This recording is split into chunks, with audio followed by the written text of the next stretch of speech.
Hi, it's Barbara, and welcome to this week's Tidbits. This week we are unpacking Module 3, Cycle 13, which launches the Middle Consolidated Alphabetic Microphase. The focus of this cycle is to introduce the consonant LE syllable type. Consonant LE has two generalizations students can practice. First, the consonant LE in the final syllable has the schwa sound and sounds like ul, like in title. When a word ends with LE, the last consonant in the word is added to the LE to make a separate syllable, like candle, can-dole.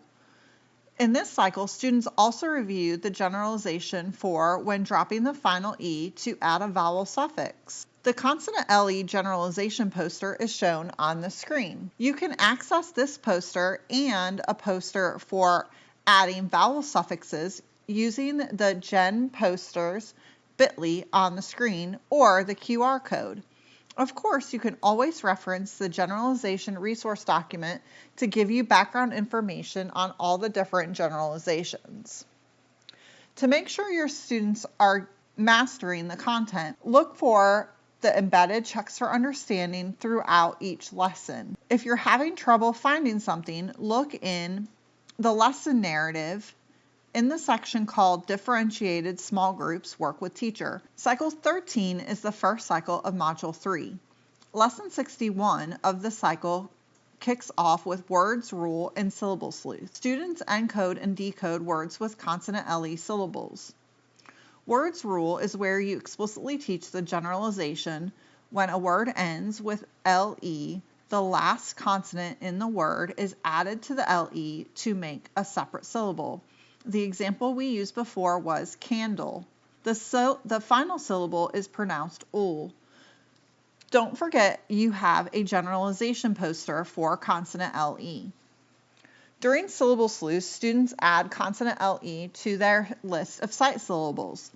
In Cycle 12, students learned that TION and SION are considered sight syllables that should be read on sight. These syllable types are also known as final stables because their pronunciation remains stable at the end of any word. There is a sight syllable anchor chart in the syllable division resources found on All Things Literacy. This week, the teacher example video divides the word gobble, practicing with sight syllables. See the bit.ly and QR code on the screen to access this video. One routine from Lesson 62 is snap or trap. This is where you continue to explicitly teach high-frequency words. Students review have contractions like weave for we have.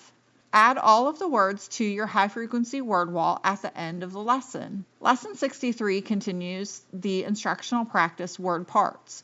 Students identify word parts as a prefix, suffix, or base word and consider the meaning each part holds. In this lesson, students practice dropping the final E when adding a vowel suffix.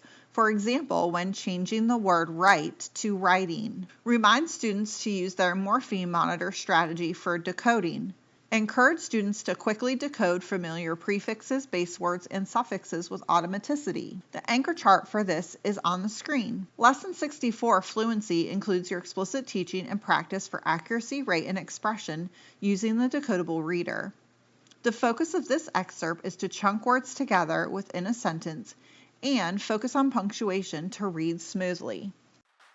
Thank you for watching our second grade ELA Tidbits. I hope you come back next week for more.